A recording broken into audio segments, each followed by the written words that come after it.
तो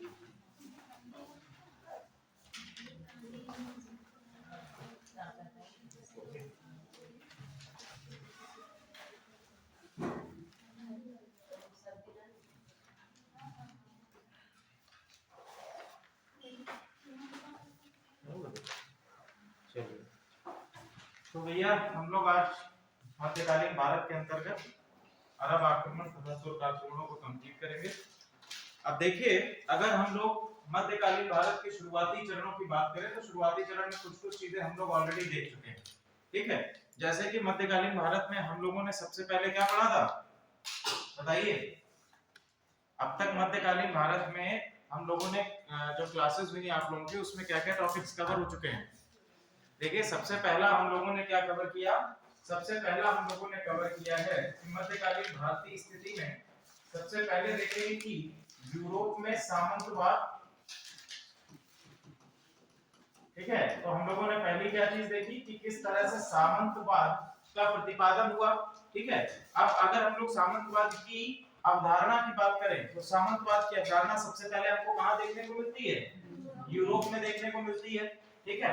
अब अगर ये बात की जाए कि ये सामंतवाद या सामंती व्यवस्था क्या होती है, सामंती व्यवस्था क्या होती है, इसको हम लोग क्या कहते हैं, फ्यूडलिज्म बोलते हैं। क्या कहेंगे, फ्यूडलिज्म बोलेंगे।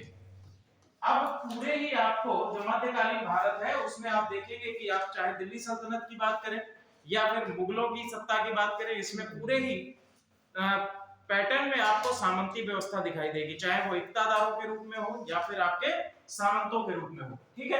अब अगर हम ये कहें कि सामंतवाद या सामंती व्यवस्था है क्या, ये भी हमने आपको बताया था कि ये सामंती व्यवस्था क्या है, बताइए। सामंती व्यवस्था या फ्यूडलिज्म हम किसको कहेंगे, किस अवधारणा को हम सामंती व्यवस्था कहेंगे, बताइए। देखो, सामंती व्यवस्था क्या है कि मान लीजिए एक शासक है और शासक की टेरिटरीज या पूरी सीमाओं की बात करें तो ये उसकी सीमाएं हैं। अब यहाँ पर प्रशासन को चलाने के लिए वो क्या करेगा, इसको छोटे छोटे टुकड़ों में क्या कर देगा, विभाजित कर देगा, और प्रत्येक टुकड़े में क्या करेगा कि एक सामंत की नियुक्ति कर देगा।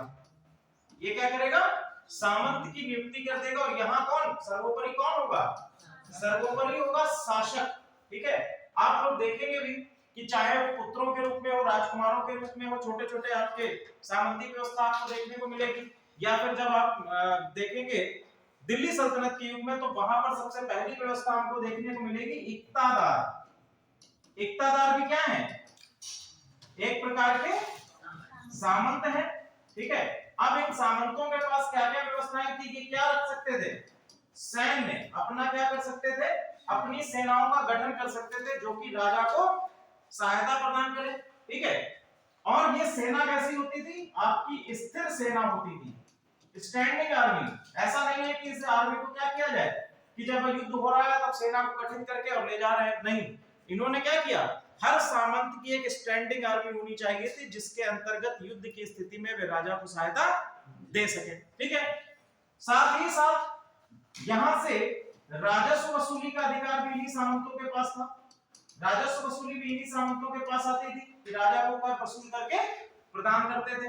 साथ ही साथ जो भी सामंत या हम कह सकते हैं जो भी भूमि इनको प्रदान की जाती थी उस पर्टिकुलर एरिया में प्रशासनिक व्यवस्था और साथ ही साथ न्यायिक व्यवस्था स्थापित करने का कार्य भी इन्हीं के पास रहेगा। तो सबसे पहले हम देखेंगे कि आपके मध्यकालीन भारत में सामंतवाद का उदय। इसके बाद हम लोगों ने देखा त्रिपक्षीय संघर्ष। क्या देखा, त्रिपक्षीय संघर्ष। और त्रिपक्षीय संघर्ष से पहले हम लोगों ने कहानी देखी थी किसकी, हर्षवर्धन की, ठीक है। हर्षवर्धन का उदय, और हर्षवर्धन के उदय के साथ साथ हम लोगों ने देखा कि किस प्रकार से कन्नौज जो है, कन्नौज उत्तर भारत का कन्नौज जो है ये एक किसके रूप में उभरेगा, ये जो आपका यहाँ पर देखने को मिलेगा उत्तर प्रदेश के क्षेत्र में कन्नौज आपका जो है ये उत्तर भारत में जिस प्रकार से प्राचीन भारतीय इतिहास में हम लोगों ने मगध को देखा है। प्राचीन भारतीय इतिहास में आपका सेंटर कौन सा था, मगध, ठीक है। मगध कहां पर है, बिहार के क्षेत्र में, ठीक है। जिस तरह से मगध या हम कह सकते हैं मगध की राजधानी के तौर पर कौन है, पाटलिपुत्र या पटना, ठीक है। पाटलिपुत्र को हमने देखा तो सेम आपको क्या देखने को मिलेगा, हर्षवर्धन के टाइम में कन्नौज का उत्कर्ष देखने को मिलेगा। और इसी कन्नौज के लिए क्या शुरू होता है, त्रिपक्षीय संघर्ष शुरू होता है। किसके किसके बीच में, एक आपके पाल है, दूसरे आपके गुर्जर प्रतिहार है, और तीसरे आपके राष्ट्रकूट हैं। राष्ट्रकूट आपके इस एरिया में मिलेंगे आपको यहाँ पर, ठीक है, राष्ट्रकूट। और यहां से इनके बीच में इस एरिया को लेने के लिए क्या होता है, संघर्ष प्रारंभ होता है, ठीक है। ये त्रिपक्षीय संघर्ष भी हमने देखा, ठीक है। अगर ये बात करी जाए कि त्रिपक्षीय संघर्ष में अंतिम रूप से कौन विजयी होता है, अगर क्वेश्चन ये बने कि त्रिपक्षीय संघर्ष में अंतिम रूप से कौन विजयी हुआ, गुर्जर प्रतिहार, पाल या राष्ट्रकूट, ठीक है। तो कौन विजयी होगा, गुर्जर प्रतिहारों को अंतिम रूप से हम विजयी मानते हैं, ठीक है। तो यहां तक हमारी कहानी क्लियर थी। इसके बाद हमने पाल राजवंश को भी कवर कर लिया है, राष्ट्रकूटों को भी कवर कर लिया है, चालुक्य भी कवर हो चुके हैं, चोल भी कवर हो चुके हैं। ये सभी हम लोगों के ऑलरेडी हम लोग पढ़ चुके हैं, ठीक है। अब हम लोग देखते हैं कि अरब आक्रमणों के समय, बात करते हैं हम लोग अरब आक्रमण की, ठीक है। अरब आक्रमण बेसिकली हमको तीन दिखाई पड़ते हैं भारत में। पहले आपको देखने को मिलेगा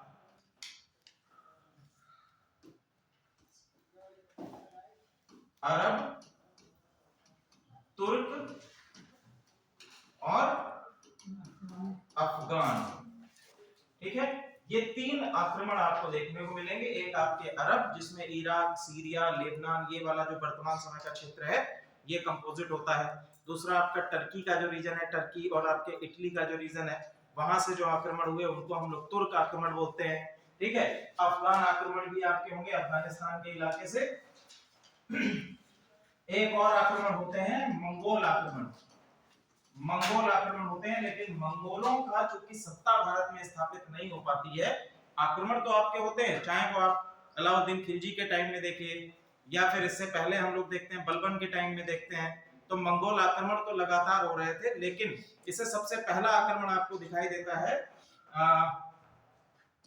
इल्तुतमिश के टाइम पे, इल्तुतमिश के टाइम पे आपको आक्रमण दिखाई देगा सबसे पहला। लेकिन वो आक्रमण चंगेज खां के नेतृत्व में विफल हो जाता है, ठीक है। चंगेज खां के नेतृत्व में एक आक्रमण भारत की ओर बढ़ता है लेकिन विफल हो जाता है।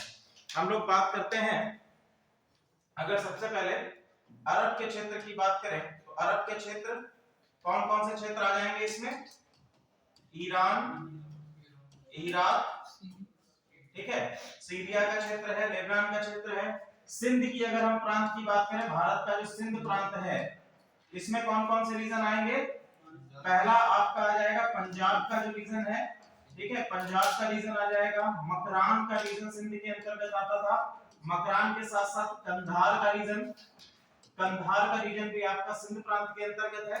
और अगला लिखिए सिस्तान, सिस्तान कश्मीर, सिस्तान का रीजन और कश्मीर। और 636 की बात है, ये आप इसको 636 एडी, ठीक है। और यहां पर जो आपकी डायनेस्टी रूल कर रही है सिंध प्रांत में, वो कौन सी डायनेस्टी है, चाच, ठीक है। कौन सी डायनेस्टी है, चाच वंश है। और चाच वंश बेसिकली क्या कहा जाता है, ब्राह्मण वंश कहा जाता है, ठीक है। चाच वंश क्या कहा जाता है, ब्राह्मण वंश कहा जाता है। यहाँ की हम बात करें तो यहाँ पर बेसिकली रूल हमको मिलता है Umayyad dynasty, sorry Abbasi dynasty का, अब्बासी खिलाफत, या हम लोग कह सकते हैं अब्बासी खिलाफत राजवंश लिख लीजिए, अब्बासी खिलाफत राजवंश, ठीक है। अब्बासी खिलाफत राजवंश, ये स्थिति हमको 636 में दिखाई देती है। अब यहाँ पर 636 एडी तक अगर ये कंडीशन है, 636 में अरब में एक सबसे महत्वपूर्ण घटना घटती है और वो होती है फारस की हार, ठीक है। अरबों का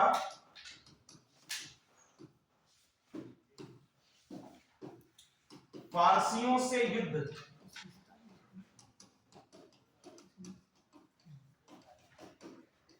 ठीक है। ये आपका बहुत इंपॉर्टेंट है। अरबों का फारसियों से युद्ध प्रारंभ होता है 636 में, और यहीं से उम्मैद डिनेस्टी जो है, उम्मैद खिलाफत आगे बढ़ती है। और इसमें जब हम देखेंगे कि अरब जो हैं वो किसको हरा देंगे, फारसियों को हरा देंगे, और इनका अब जो है ऑक्सस रिवर या जिसको हम लोग कहते हैं अमू दरिया का रीजन अगर हम देखें तो अमू दरिया का रीजन हमको कहां पर मिलेगा, कैस्पियन सागर के आसपास। ये वर्ल्ड मैप है नहीं,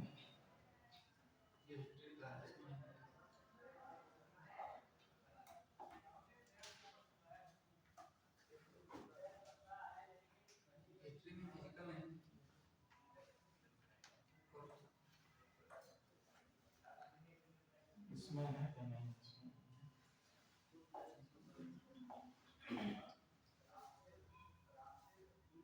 चलो इसको हम लोग बाद में देखेंगे। अमू दरिया की लोकेशन आप लोग देख लीजिएगा, ठीक है। तो अब यहां तक हो गया कि यहां पर हम देखेंगे कि अरबों का शासन कहां तक हो चुका है, अमू दरिया या ऑक्सस रिवर तक ये आ चुके हैं, ठीक है। अब धीरे धीरे उम्मैद डिनेस्टी आ जाती है, और भारत में सबसे पहला आक्रमण जो है, इसकी कहानी समझिए क्या है, ठीक है। अब यहां पर ये हमारी कंट्री है भारत,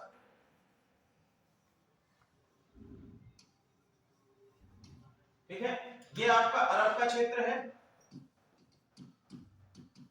यहां पर आपका श्रीलंका है, ठीक है। यहां पर जो शासक है ये हम कह सकते हैं खलीफा है। खलीफा कौन है इस समय, डिनेस्टी कौन सी ये चल रही है, डिनेस्टी लिख लीजिए उम्मयद खिलाफत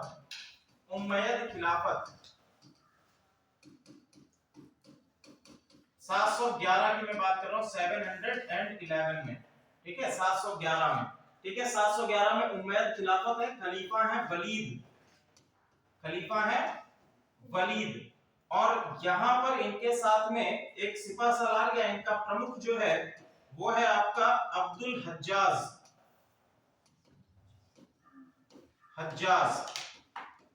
ठीक है, ये है। और इनका सेना प्रमुख या सैन्य प्रमुख आपका है मोहम्मद बिन कासिम,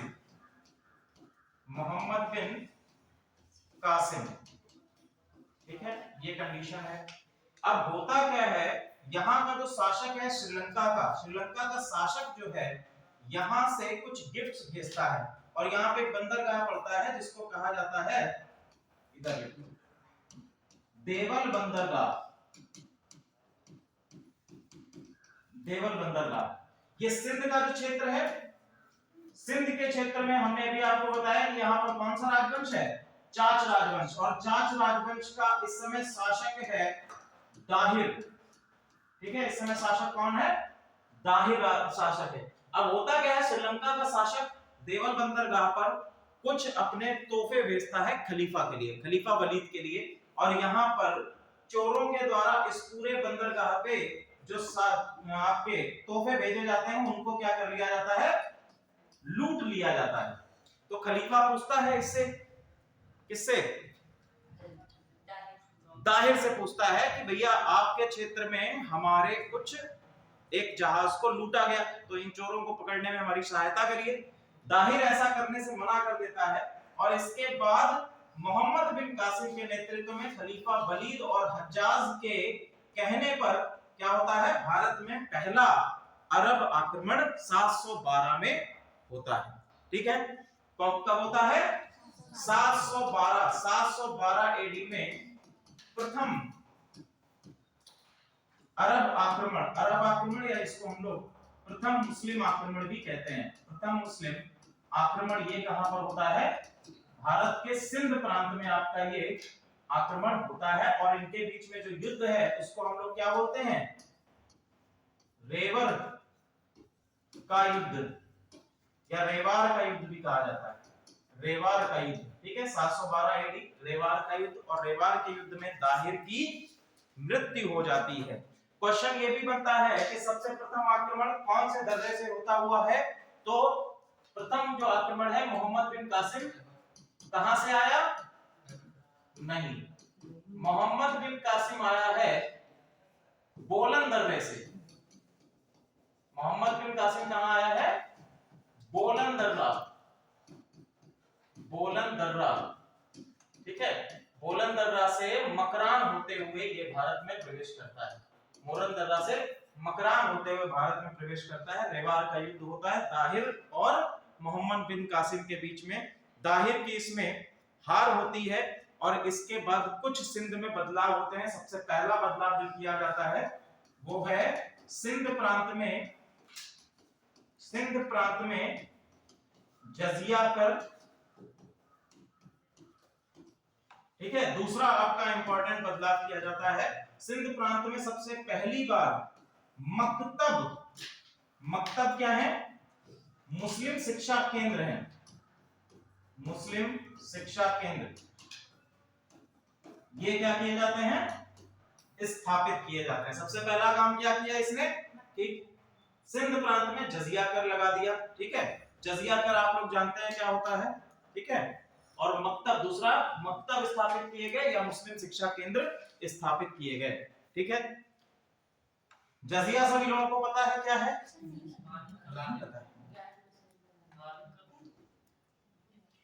धार्मिक कर नहीं है, इसको संरक्षण कर कहा जाता है, ठीक है। ये क्या है, एक संरक्षण कर कहा जाता है।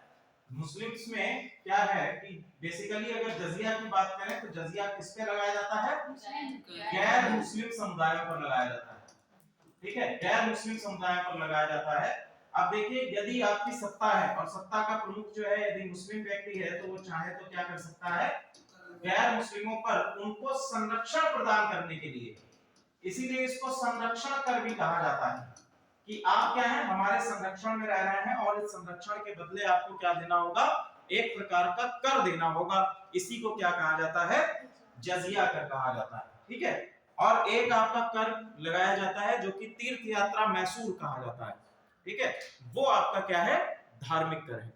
क्लियर, यदि आप तीर्थ यात्रा करते हैं उसके लिए आपको कुछ मंसूर देना पड़ेगा, उसको हम लोग धार्मिक कर कहते हैं।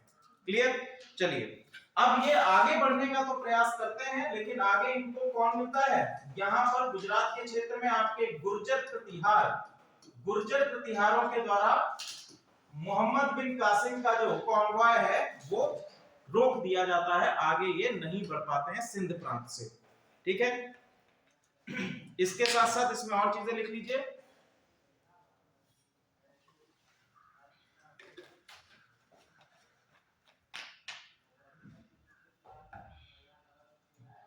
पहला चीज क्या, ये तो हो गया सिंध प्रांत में जजिया कर, मकतब हो गया। इसके बाद देखो इंडो इस्लामिक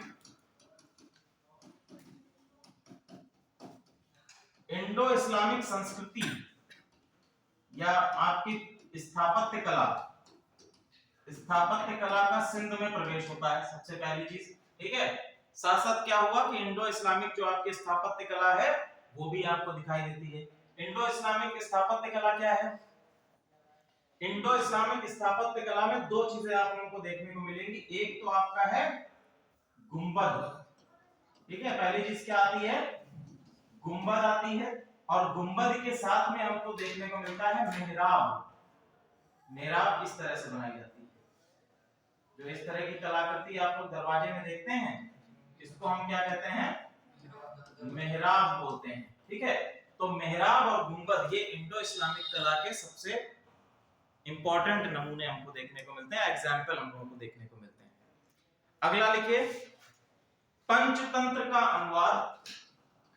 संस्कृति है तो क्या होगा, अब धीरे धीरे जो भारतीय आपकी पांडुलिपियां हैं या कह सकते हैं जो धार्मिक ग्रंथ हैं उनका अनुवाद भी पंचतंत्र का अनुवाद, और पंचतंत्र को क्या कहा गया बताइए, पंचतंत्र को अनुवाद करने के बाद इसको कहा गया कलीला, कलीला या दिमना,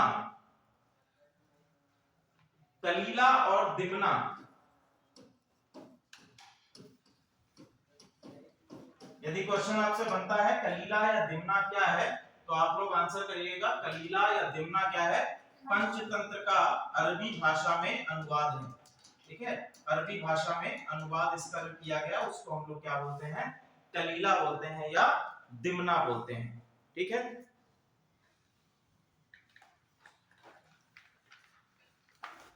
नेक्स्ट दो और चीजें लिख लो। ब्रह्मगुप्त द्वारा लिखित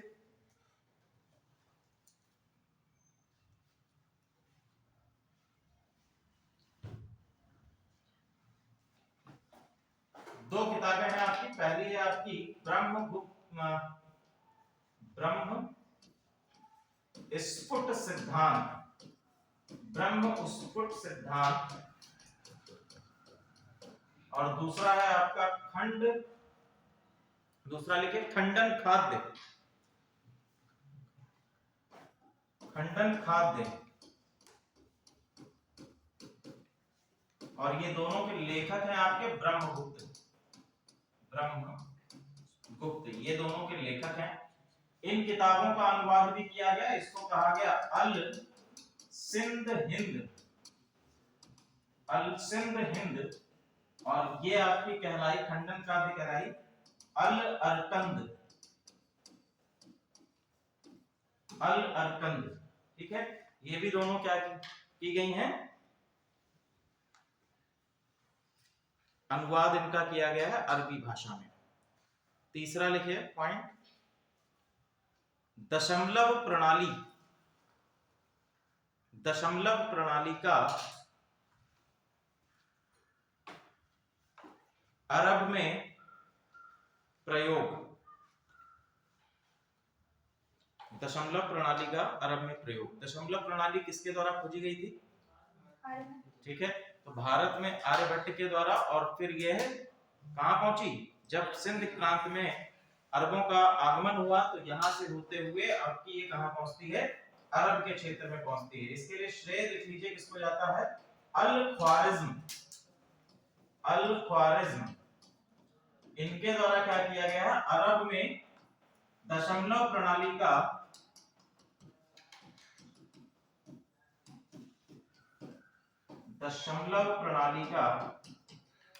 प्रचार, दशमलव प्रणाली का प्रचार जो है वो किसके द्वारा किया गया है? अल ख्वारिज्म के द्वारा अरब में किया गया है। क्लियर है यहां तक?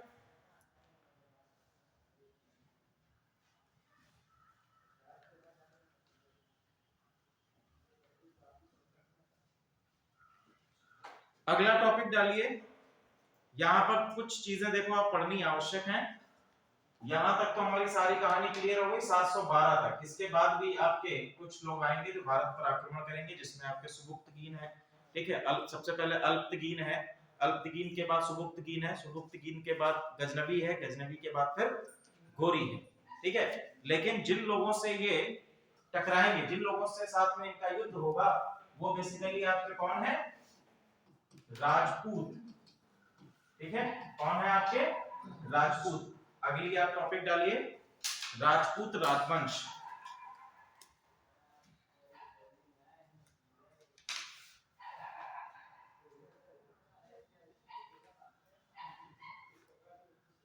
राजपूत राजवंश। तो सबसे पहले हम लोगों ने देखा कि भारत के जो आपका गुजरात, राजपूत राजवंश हमको बेसिकली दिल्ली, हरियाणा, राजस्थान के क्षेत्र में दिखाई देंगे। अभी तक भारत में जो हमको राजवंश दिखाई दे रहे थे आपके गुजरात और राजस्थान के क्षेत्र में, यहाँ पर कौन सा राजवंश था जो सबसे? कौन है? गुर्जर प्रतिहार। ठीक है, और जब तक इस पूरे ही एरिया में गुर्जर प्रतिहार डोमिनेंट रहते हैं, आपके अरब आक्रमण राजस्थान और गुजरात के क्षेत्रों में नहीं होते हैं। ठीक है, अब धीरे धीरे क्या है? आक्रमणों की संख्या बढ़ने लगती है और गुर्जर प्रतिहार क्या है? कमजोर हो चुके हैं। ऐसे में हम ये देखते हैं कि यहाँ पर इस एरिया में, इस एरिया को क्या करना है? सिक्योर करना है। और सिक्योर करने के लिए एक ऐसी अवधारणा होनी चाहिए जो कि इन आक्रमणों को रोक सके, या यहाँ पर एक पर्टिकुलर सत्ता का निर्माण होना चाहिए जो इन आक्रमणों को रोक सके। इसके लिए जो सिद्धांत हमको मिलता है वो सिद्धांत क्या है? अग्निकुल सिद्धांत मिलता है। सबसे पहला सिद्धांत क्या मिलता है? अग्निकुल सिद्धांत मिलता है। ठीक है, पहला सिद्धांत तो ये हो गया कि राजपूत जो है गुर्जर प्रतिहारों में से ही क्या है? निकले हुए हैं। ठीक है, जो आपके डिफरेंट राजपूत क्लैंस हैं। दूसरा आपका सिद्धांत मिलता है हमें अग्निकुल सिद्धांत मिलता है। इसमें क्या कहा जाता है? इसमें कहा जाता है, एक पर्वत है कहां पर, माउंट आबू के क्षेत्र में, कौन सा, अजय मेरु पर्वत, अजय मेरु पर्वत, ठीक है। अजय मेरु पर्वत जो है ये आपका माउंट आबू या अजमेर के रीजन में आपको पड़ता है, अरावली पर्वत श्रेणी में, ठीक है। तो यहां पर क्या किया गया, यहां पर एक यज्ञ कराया गया, ठीक है। यहां पर क्या कराया गया, एक यज्ञ कराया गया, और जितने भी आपके राजपूत क्लैंस हैं वो इसी यज्ञ में से क्या है, निकले हुए हैं। तो ये आपका क्या कहलाता है, अग्निकुल सिद्धांत कहलाता है, ठीक है। अब डिफरेंट डिफरेंट जो आपके राजपूत क्लैंस हैं उनको हम लोग पढ़ेंगे। सबसे पहला लिखिए,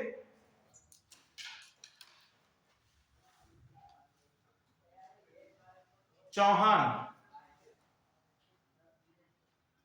चौहान या जिनको हम लोग कहते हैं चहमान,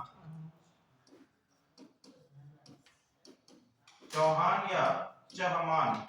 अब देखिए इतिहासकार जो हैं काफी चीजें बताते हैं कि अजय मेरु पर्वत पर जो यज्ञ हुआ, इसमें एक व्यक्ति को एक यज्ञ से क्या कर दिया गया, शुद्ध कर दिया गया। किसको शुद्ध किया गया, इसमें जो भी आपके आक्रमणकारी कहे जाते हैं, जैसे शक हैं, कुषाण हैं, पार्थियाई हैं, शक हैं, कुषाण हैं, पार्थियाई हैं, हूण हैं, जो भारत पर हमने देखा कि आपके प्राचीन भारत में आक्रमण इनका हम लोगों को देखने को मिलता है, शक, कुषाण और हूण, इन सब लोगों का।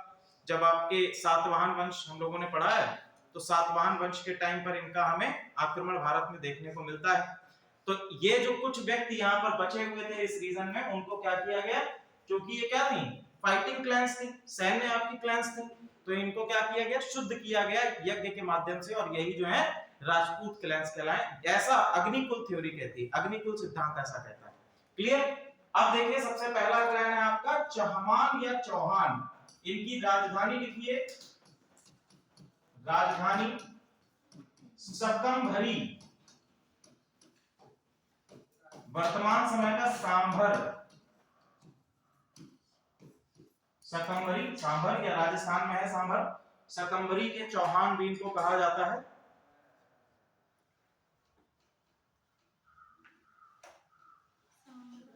सांभर। इनकी दूसरी शाखा लिखिए, पहला आपका सकंबरी के चौहान, दूसरी एक और शाखा इनकी निकलेगी जब ये राजधानी कहां स्थापित करेंगे, अजमेर में, ठीक है। सॉरी, इसको लिखिए शाखा, एक और शाखा है इनकी, इसको हम लोग कहते हैं अजमेर, अजमेर के चौहान, अजमेर के चौहान। सबसे पहले शासक का नाम लिखिए,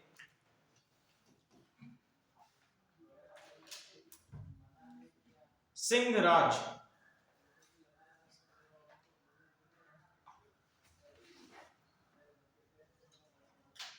सिंहराज। शासनकाल 944 ईस्वी से 944 AD to 971 AD. Singhraj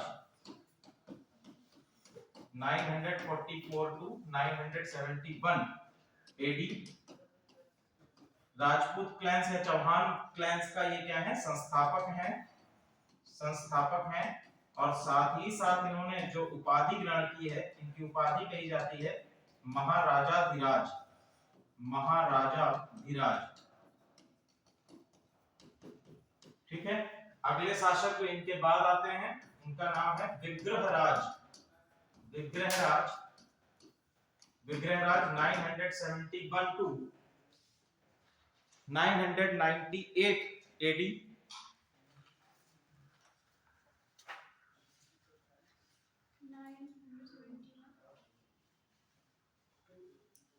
971 to 998,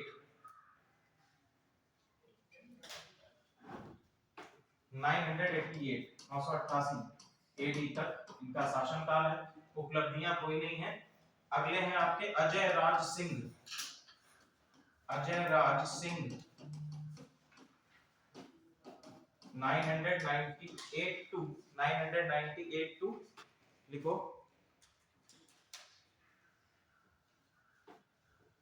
sorry Ajay राज का लिखिए 1110 से 1135, 1110 से 1135, 1110 से 1135, ठीक है। इनकी उपलब्धियां क्या क्या हैं? सबसे पहली उपलब्धि यह है राजधानी का स्थानांतरण। इन्होंने अपनी राजधानी किसको बनाया? उज्जैनी, उज्जैनी को अपनी राजधानी बनाया। दूसरा काम इन्होंने ये किया, अजमेर की स्थापना। जो वर्तमान समय का अजमेर शहर है, जिसको अजय मेर के नाम से जाना जाता था, उसकी भी स्थापना इन्हीं के द्वारा की गई है। जी, उज्जैन वर्तमान में मध्य प्रदेश में, जो उज्जैन है उसी को हम लोग उज्जैनी बोलते हैं, ठीक है। उज्जैनी या वर्तमान उज्जैन, इसको लिखो वर्तमान उज्जैन, जहां पर आपका महाकाल मंदिर भी है, वर्तमान उज्जैन मध्य प्रदेश। इनके समय में अगर हम बात करें तो इनके समय में जो उज्जैन है, यहाँ पर परमार वंश हुआ करता था। यहाँ पर जो है परमार वंश हुआ करता था, और परमारों के साथ में युद्ध के बाद जो है उज्जैन पर इन्होंने अपना आधिपत्य स्थापित किया। परमार भी आपके क्या हैं? राजपूत क्लैंस ही हैं, ठीक है। जिस तरीके से चौहान जो है राजपूत क्लैंस के अंतर्गत आते हैं, उसी तरह से परमार भी आपके राजपूत क्लैंस में ही है। इसके बाद अगले शासक का नाम लिखिए,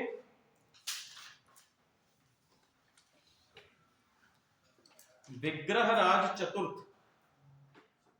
विग्रहराज चतुर्थ,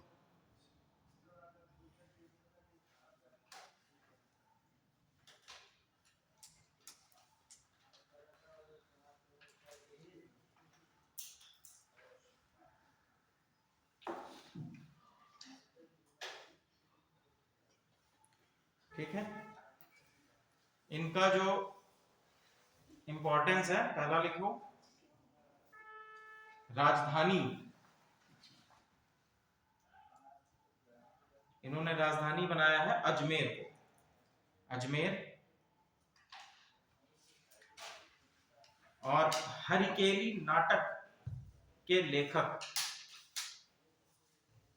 हरिकेली नाटक के लेखक विग्रहराज चतुर्थ। नाट्य इन्होंने कौन सा लिखा है? हरिकेली, हरिकेली नामक नाट्य लिखा है। और दूसरा राजधानी इन्होंने इसको बनाया है अजमेर को, ठीक है। अजमेर को अपनी राजधानी, या हम कह सकते हैं कि अपना राजनीतिक केंद्र जो है वो आपको बनाया है। फिर लिखिए पृथ्वीराज तृतीय, पृथ्वीराज तृतीय।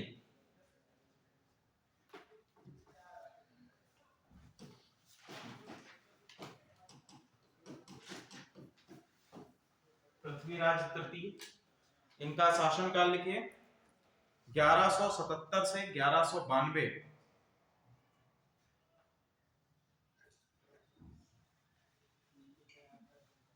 उपाधि लिखिए राय पिथौरा। सबसे शक्तिशाली शासक के तौर पर, चौहान वंश में सबसे शक्तिशाली शासक के तौर पर आप लोग इनको जानते हैं, पृथ्वीराज चौहान। इनको राय पिथौरा।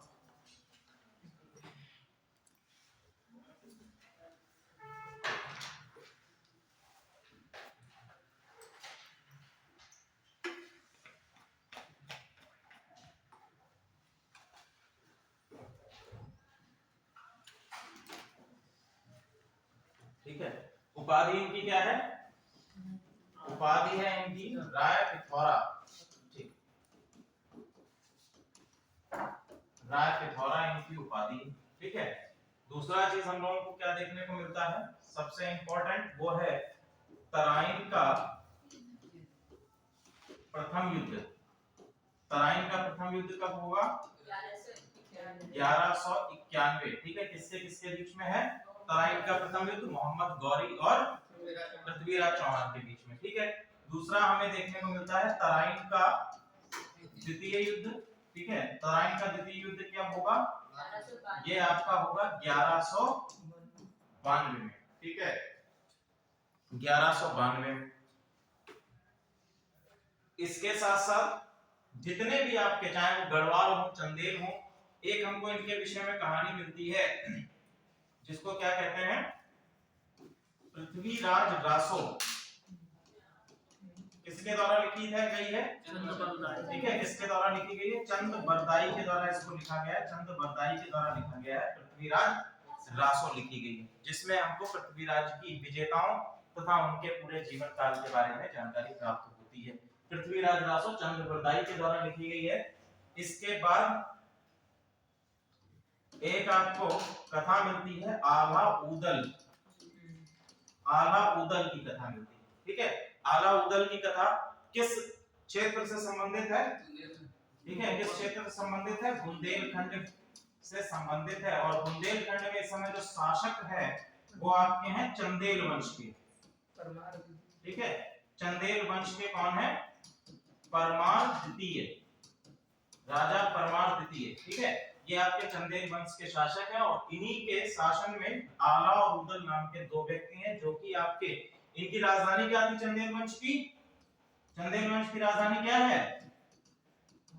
महोबा, ठीक है। महोबा क्या थी? चंदेल वंश की राजधानी थी। और इन्हीं के साथ में युद्ध के दौरान आला उदल की मृत्यु होती है और बुंदेलखंड के क्षेत्र में आज भी इनकी कथाएं क्या हैं? चर्चित है।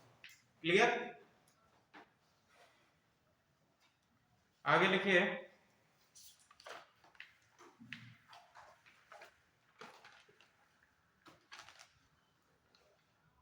एक और लिख लो, पृथ्वीराज विजय। एक तो हो गया पृथ्वीराज रासो, एक और लिख लीजिए पृथ्वीराज विजय।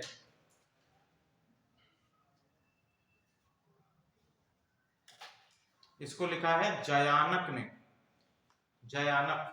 पृथ्वीराज विजय के लेखक कौन है? जयानक,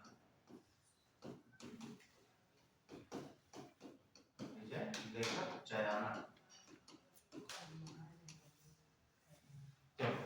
अगले शासक लिखिए हरिराज।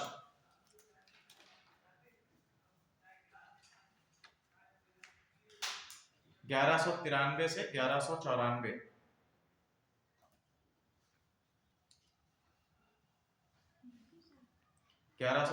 से 1194 हरिराज।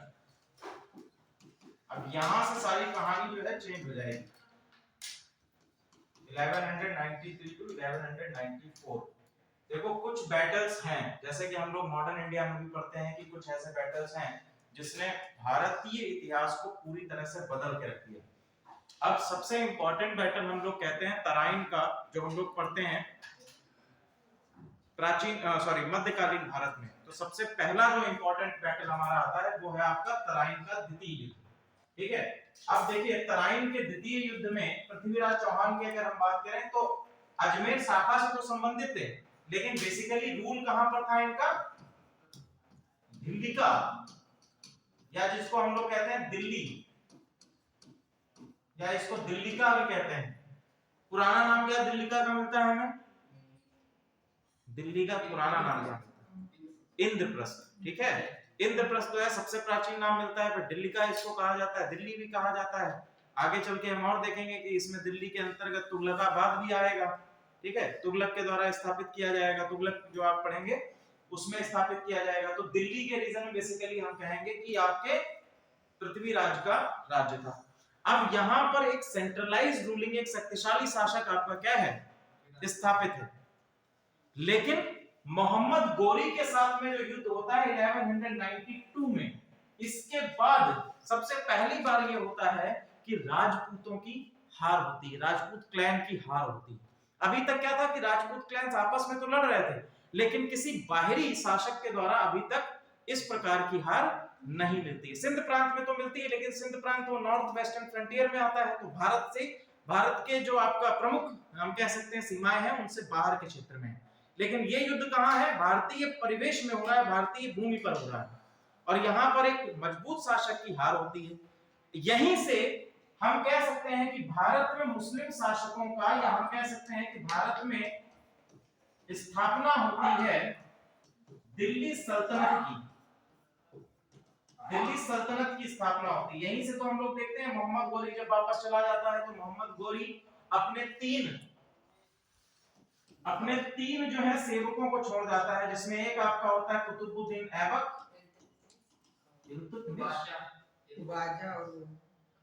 कुतुबुद्दीन ऐबक, ठीक है, और यल्दौज, ठीक है, एक आपका यल्दौज है, और फिर कौन है, कुबाचा, नसरुद्दीन कुबाचा। इन तीनों सेवकों को छोड़ जाता है, ठीक है। अब ये जो है कुबाचा जो है ये अपनी दिल्ली के क्षेत्र में रहता है, ये कहां पर है, यल्दौज जो है ये मुल्तान के क्षेत्र में रहता है, कुतुबुद्दीन ऐबक कहां पर है, ये आपका है लाहौर को अपनी कैपिटल बनाता है, सुल्तान की उपाधि ग्रहण करता है, ठीक है, अपने आप को क्या सुल्तान घोषित करता है। लेकिन कभी भी इसको कहा जाता है बिना ताज का सुल्तान, सुल्तान की उपाधि तो ग्रहण करी लेकिन कभी मुख्य रूप से सुल्तान नहीं बन पाया, ना ही सुल्तान की गद्दी पर बैठा, ठीक है। इसकी कहानी हम लोग आते हैं बाद में, जब गौरी को पढ़ेंगे तो गौरी ने किस प्रकार से आगे हम लोग दिल्ली सल्तनत की स्थापना होती है उस पर आएंगे। चलिए अगले शासक के तौर पर हम लोग देख रहे थे हरिराज को, ठीक है। तो हरिराज के समय में क्या होता है बेसिकली, अब क्या है, हरिराज भी नाम मात्र के शासक हैं, जो है अभी तक आपका कुबाचा संभाल रहा है, और धीरे धीरे हरिराज अजमेर के क्षेत्र तक ही सीमित हो जाते हैं और वहीं पर इनको मृत्यु मिलती है। अगले शासक, अगला वंश लिखिए सोलंकी राजपूत। सोलंकी, सोलंकी क्लैन कहां पर है, सोलंकी क्लैन, सोलंकी राजपूत, ये इनका जो क्षेत्र है गुजरात के क्षेत्र में हमको सोलंकी राजपूत मिलते हैं। सोलंकी राजपूत में कौन कौन से शासक हैं, इसको लिखिए, सोलंकी राजपूत गुजरात के चालुक्य,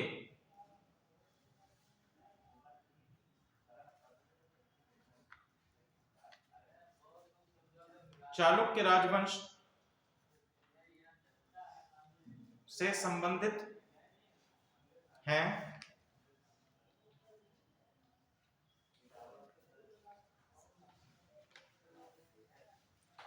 प्रथम शासक लिखिए मूलराज प्रथम, मूलराज प्रथम संस्थापक हैं इसके, मूलराज प्रथम,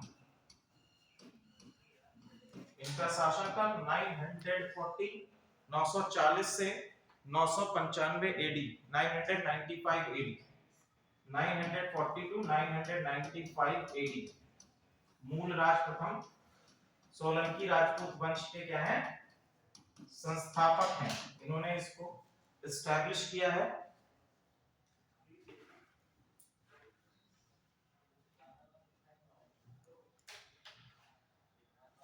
राजधानी लिखे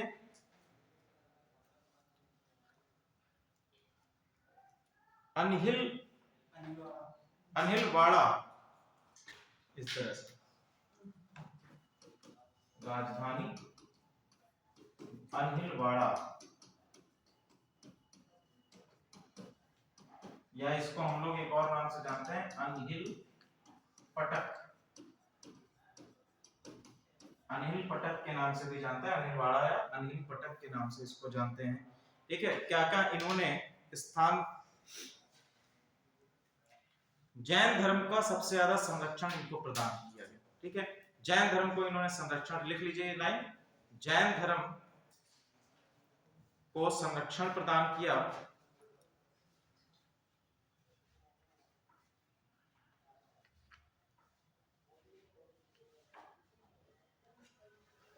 तथा मूल साटिका, मूल साटिका और मूलनाथ जिनसेन, पहला लिख लीजिएगा मूल साटिका और मूलनाथ जिनसेन, मूलनाथ जिनसेन, ये दो आपके अलग अलग निर्माण इन्होंने कराए हैं। ये किसके लिए है, ये है दिगंबरों हेतु, दिगंबर हेतु। जैन धर्म के दो पंथ आप लोगों को पता है, एक दिगंबर होते हैं, दूसरे आपके श्वेतांबर होते हैं, ठीक है।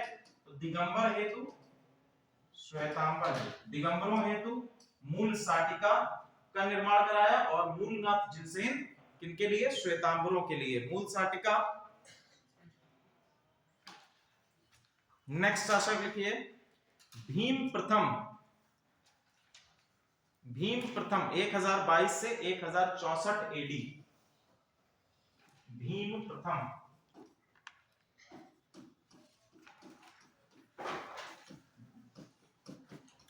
1022 से 1064 एडी के बीच में इनका शासनकाल है।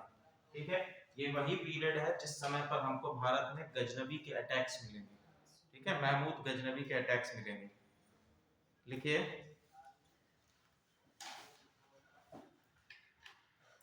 इन्हीं के शासनकाल में सोमनाथ, ठीक है, सोमनाथ कब अटैक हुआ है? सोमनाथ पे 1025 से स्टार्ट होता है। इसके बाद और भी अटैक्स हमको देखने को मिले। गुजरात पर बेसिकली क्या किया? गजनबी ने अपना अधिकार स्थापित कर लिया और इस समय में कई बार सोमनाथ पर आक्रमण करता रहा। ठीक है, दूसरा लिखे मोढेरा का सूर्य मंदिर। मोढेरा का सूर्य मंदिर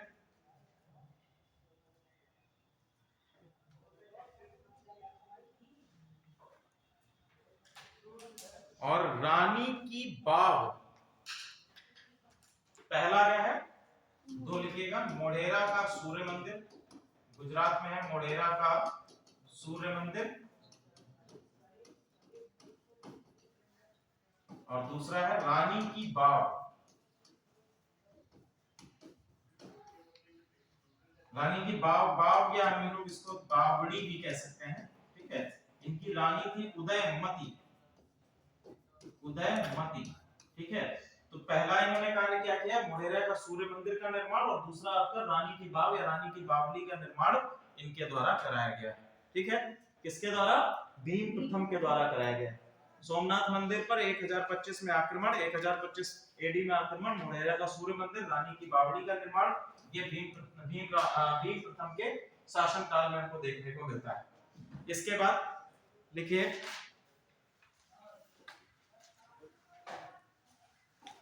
नोट पे छिपी होती है रानी की बाव, वही 10 की नोट पर जो आपको पहले मिलती थी। अगला लिखिए कर्ण। कर्ण 1065 से 1091 एडी।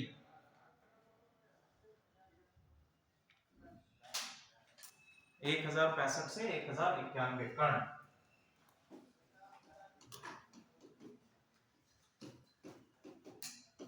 एक 1091 इनका लिख लीजिए। इन्होंने शहर को बसाया, जिसको जाना जाता है किस नाम से? कर्णावती। ठीक है, कर्णावती नामक शहर की स्थापना। अब इसको किस नाम से जाना जाता है? कर्णावती नामक शहर को आप किस नाम से जाना जाता है? अब इसको हम लोग जानते हैं, कर्णावती नामक शहर को आप किस नाम से जानते हैं? अहमदाबाद के नाम से जानते हैं।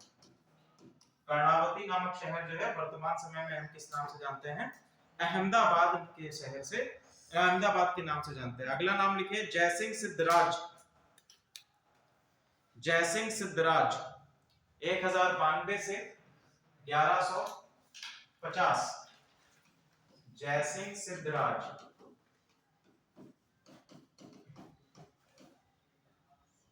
सिद्धराज 1092 से 1150 एडी शासनकाल इनका है। इनकी उपलब्धियां क्या है उनको लिख लीजिए फटाफट।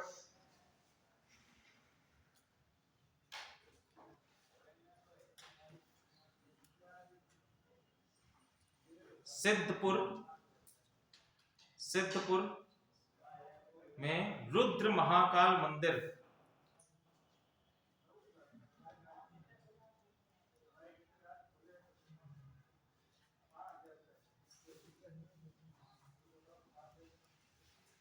रुद्र महाकाल मंदिर का निर्माण।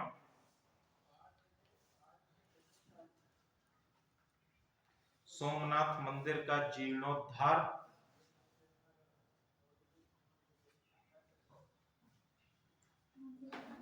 जीर्णोद्धार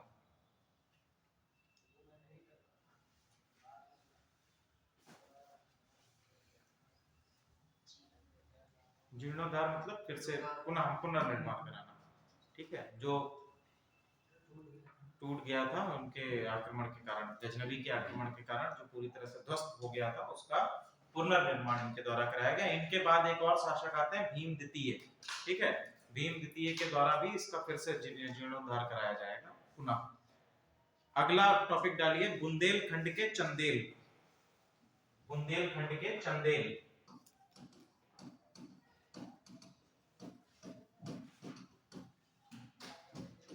चंदेल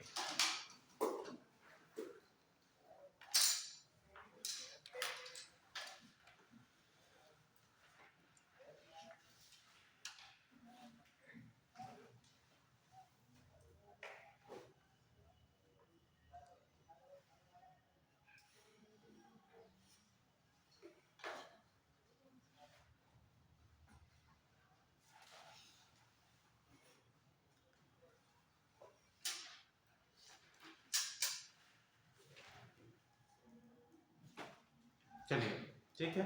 तो बुंदेलखंड के चंदेलों की यदि हम बात करें, बुंदेलखंड के चंदेल हमको सबसे पहले कहां पर दिखाई देते हैं?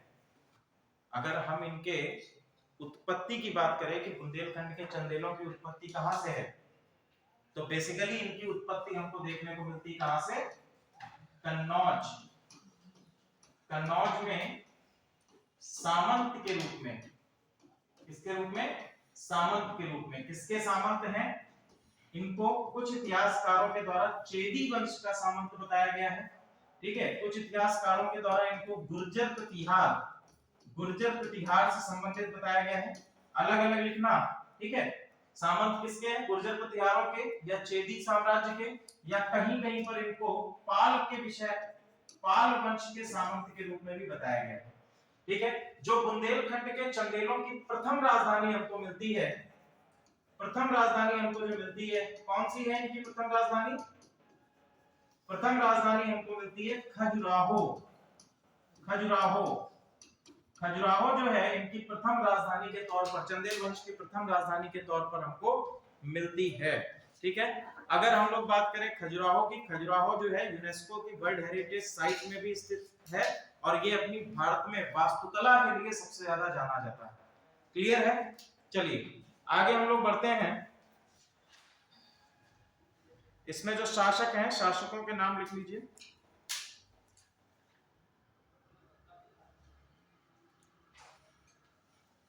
यशोवर्मन,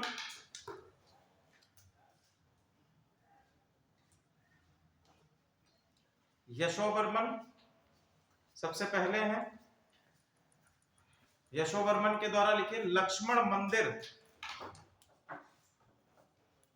यशोवर्मन और यशोवर्मन के आगे लिख लीजिएगा लक्ष्मण मंदिर 930 से 950।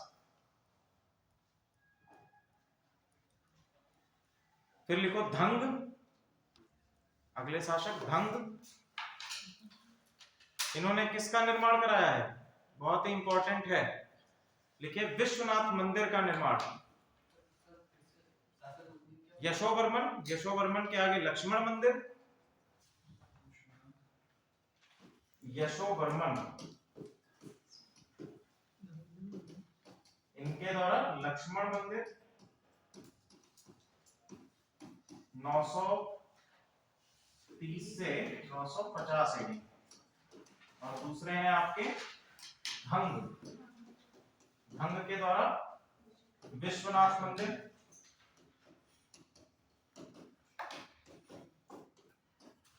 ठीक है। और एक आपके और है विद्याधर, विद्याधर, विद्याधर इनके द्वारा क्या कराया गया है? कंदरिया महादेव मंदिर का निर्माण। कंदरिया महादेव मंदिर, कंदरिया महादेव मंदिर का निर्माण इनके द्वारा। विश्वनाथ मंदिर अहिल्या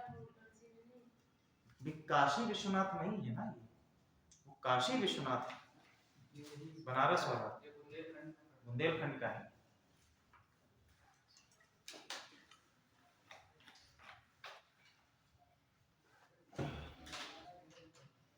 ठीक है, कंदरिया महादेव मंदिर का निर्माण का वर्ष लिख लीजिए 1030 130 AD और इसका विश्वनाथ मंदिर का ईयर लिखिए 999 टू 999 से 1002 AD।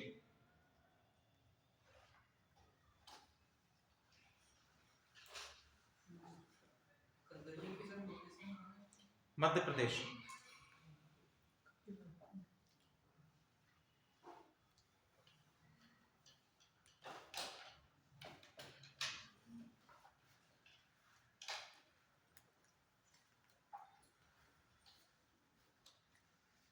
ठीक है, अब देखो चंदेलों के विषय में हमको इनका जो शासन काल हमको मिलता है चंदेल वंश का, कब तक मिलेगा बताइए, अनुमान लगाओ।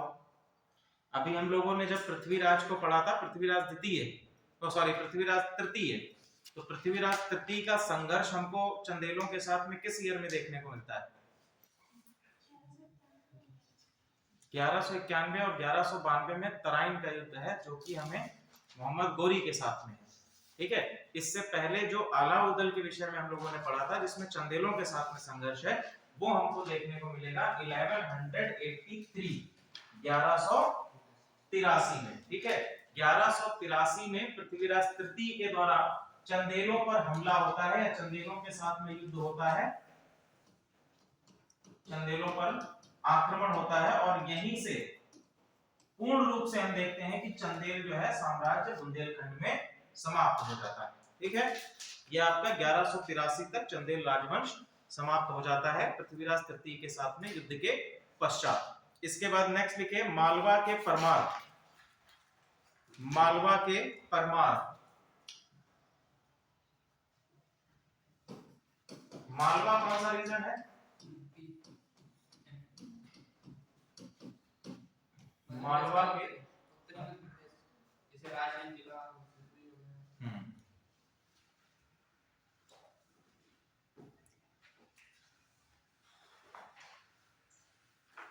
राजधानी लिखिए, राजधानी इनकी है धारा, राजधानी धारा। मालवा प्रांत में एक वर्तमान समय में मालवा प्रांत में एक शहर पड़ता है जिसको हम क्या कहते हैं? धार। अरे प्रांत है, जिला है धार, और यही इनकी राजधानी थी धार। वर्तमान समय में इसका नाम है और पूर्ववर्ती नाम इसका क्या है? धारा। यही इनकी क्या थी? पूर्ववर्ती नाम है इसका धारा, और यही इनकी राजधानी के तौर पर जाना जाता है। अगर हम लोग बात करें परमाणु के विषय में, तो परमार जो है माउंट आबू क्षेत्र से, माउंट आबू क्षेत्र से इनका, माउंट आबू कहां? राजस्थान में। ठीक है, माउंट आबू क्षेत्र से हम इनका उत्पत्ति मानते हैं। किस वंश से? चौहान वंश से। ठीक है, चौहान वंश से इनकी उत्पत्ति मानी जाती है। माउंट आबू क्षेत्र में उत्पत्ति इनकी चौहान वंश से संबंधित किया जाता है। ठीक है, संस्थापक लिखिए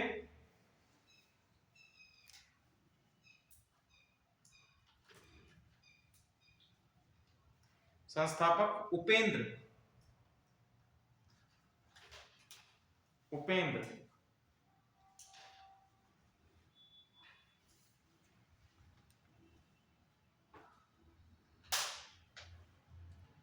नेक्स्ट शासक लिखिए सियक द्वितीय।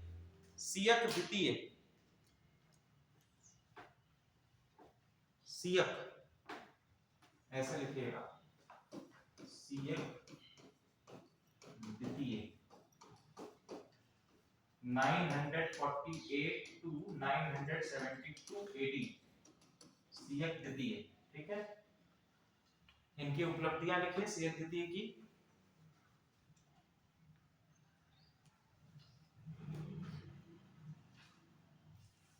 राष्ट्रकूटों के साथ संघर्ष, राष्ट्रकूटों, राष्ट्रकूट जो है मध्य प्रदेश के जस्ट नीचे आपको देखने को मिलेंगे, ठीक है। राष्ट्रकूट, राष्ट्रकूटों की राजधानी क्या थी? राष्ट्रकूटों के साथ संघर्ष। राष्ट्रकूटों की राजधानी क्या थी बताइए? राष्ट्रकूटों की राजधानी हमको देखने को मिलेगी मानीखेत, या जिसको हम लोग क्या कहते हैं, मान्य खेत भी कहते हैं, मान्य खेत मिलता है, ठीक है। तो सियक द्वितीय के समय में राष्ट्रकूटों पर हमला होता है और मान्य खेत को पूर्ण रूप से खत्म करके इसको परमार वंश के अधीन कर लिया जाता है, ठीक है, सियक द्वितीय के समय में। इसी समय में इनका एक ताम्रपत्र अभिलेख भी है, इसका नाम लिख लीजिए, हरसोल ताम्रपत्र, सियक द्वितीय से संबंधित है। क्या है? हरसोल ताम्रपत्र। इसमें नोट बना के लिखिएगा इस ताम्रपत्र में क्या चीज कही गई है, हरसोल ताम्रपत्र। और हरसोल ताम्रपत्र में क्या क्या चीजें मिलती हैं उसको हम लोग देखते हैं। सबसे पहला पॉइंट इसमें हमको मिलता है, इस ताम्रपत्र के अनुसार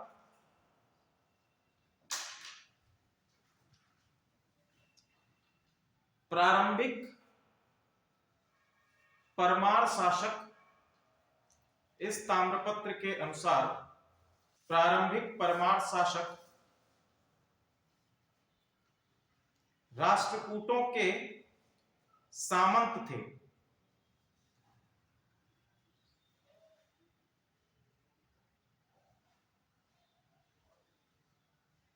तथा 10वीं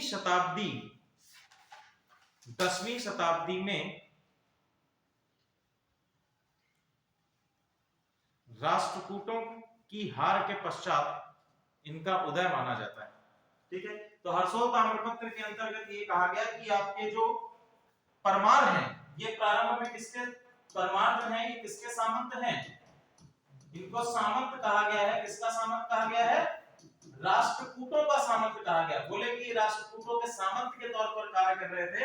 और फिर 10th एडी में जाकर, 10th एडी में हम देखेंगे कि यहाँ पर क्या होता है, 10th सेंचुरी में हम लोग देखेंगे कि ये अब सामंती व्यवस्था से पूर्ण रूप से मुक्त हो जाते हैं और अपना एक इंडिपेंडेंट रूल या इंडिपेंडेंट आपकी डायनेस्टी की स्थापना की जाती है। अगले राजा का नाम लिखिए, मुंज।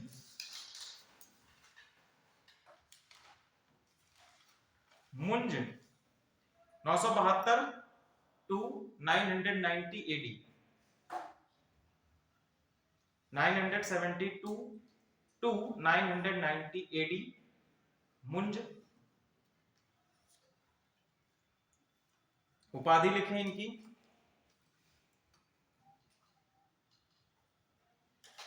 वाकपति राजा,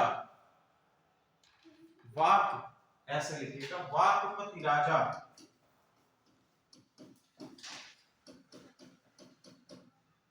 पहली वाकपति राजा, दूसरी इनकी उपाधि मिलती उत्पल,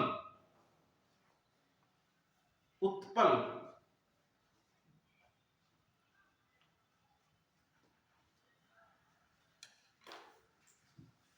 एक और उपाधि लिखे, अमोघ वर्ष, पृथ्वी वल्लभ, श्री वल्लभ। ये सभी उपाधियां हैं। अमोघ वर्ष, पृथ्वी वल्लभ और श्री वल्लभ।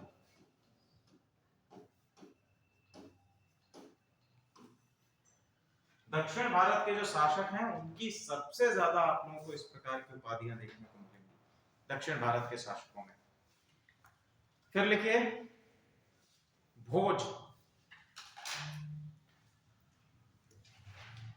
राजा भोज परमार वंश का सबसे इंपॉर्टेंट आपका रूलर है भोज। इनका शासनकाल लिखिए 1010 टू 1055, 1010 टू 1055 एडी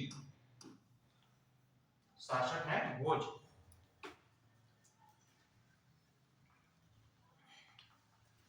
राजधानी लिखे इनकी परमेश्वर परम भट्टारक, परमेश्वर परम भट्टारक, इस तरह से लिखो इसको, परमेश्वर परम भट्टारक।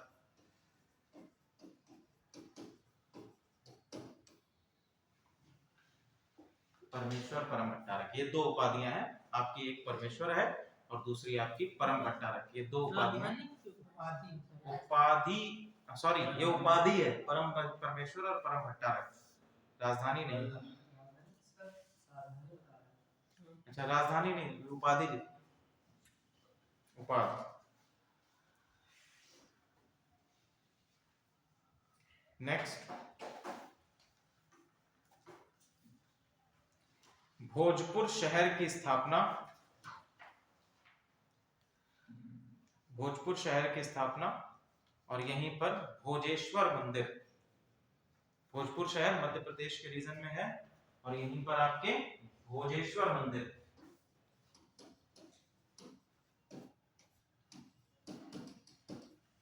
भोजेश्वर।